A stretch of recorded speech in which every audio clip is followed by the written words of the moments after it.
Ditch that default iPhone alarm sound and wake up to something you actually like. Today, I'm going to show you how to turn any video's audio into a custom alarm on your iPhone in just a few simple steps. First things first, you will need to download the GarageBand app from the App Store if you don't already have it. This is a free app from Apple.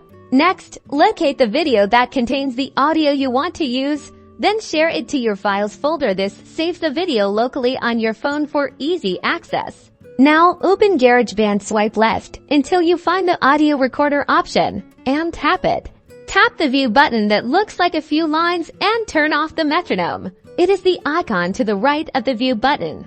Next, tap the loop icon, select Files at the top, then browse the Files app for the video we saved. Press and hold on the video file, then drag it into your GarageBand project. This will extract the audio from the video. Trim the audio by dragging the yellow bars at the beginning or end of the waveform to get the section you want. Now, tap the small downward arrow in the top left corner, then tap My Songs. The GarageBand project should be saved. Press and hold on your newly saved project. This opens a pop-up menu. Tap Share, then tap Ringtone. Give the alarm a name. Then tap Export in the upper right-hand corner. Finally, tap Use Sound As and select Standard Alarm. And that's it. Now you can find it in the alarm sound selection in your clock app.